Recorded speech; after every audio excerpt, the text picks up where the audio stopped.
It was the spring of last year when I first saw her. Mercuria. No one knows where she came from. She booked the Millhaven and held engagements the entire year, always on Friday evening. The same slow and lonely song drifting from her lips each week. No one ever saw her face, for she wore a strange black mask as she sang. Perhaps the beauty hiding beneath it and the angelic music coming from it were, as a pair, simply too much to bear. The men filled in that first Friday evening, and ever since, Mercuria, who came to the stage and left just as swiftly. Some beautiful phantom, too delicate to see, too haunting to touch.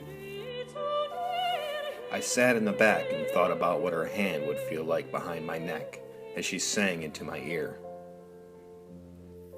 I make no excuses for holding her in my thoughts, for you must understand that she was with them day and night. I would write her name just to see it and say it aloud.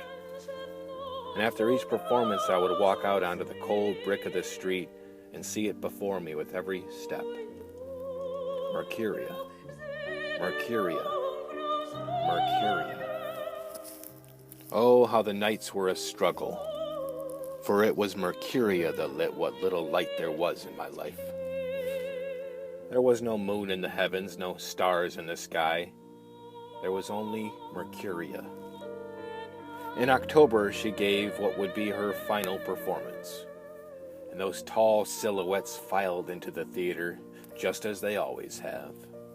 Nameless, faceless creatures with salacious appetites and soulless eyes aimed at the feast at the stage.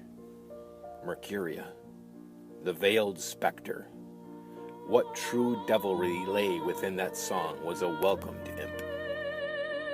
I noticed a man near the front. He looked upon Mercuria with the same feverish passion as I. As the waves of her soft voice reached out to us, the man turned and looked at me. His eyes were of jubilant steel. The spotlight from the stage made clear the sweat dripping from his forehead. I tell you, he looked into me, you see, through me, at every dark secret, at every nightly obsession. He turned away and stood up. The angel kept singing, the fire in her eyes still flickering, her music echoing out into the cosmos. The man pointed a gun.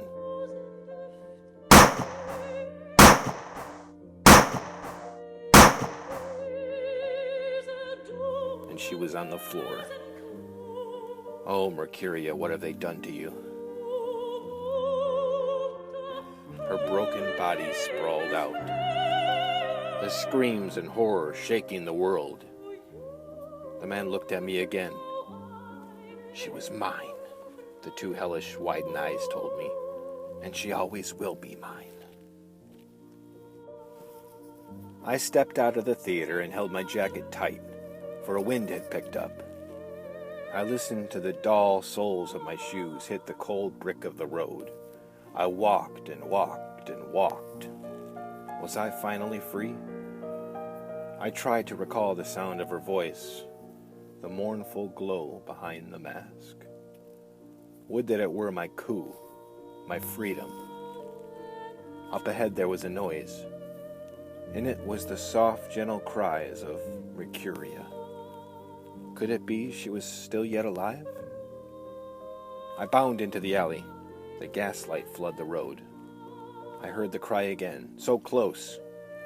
A shadow drew near, and I steadied my soul. If this be the damnable incarnate of my deeply departed Mercuria, I assure you, I was ready to step into the abyss. The shadow revealed itself at last. A cat. A black cat. I sustained a chuckle and watched my chilled breath populate the air. No, my dear Mercuria was dead, and once again I could live.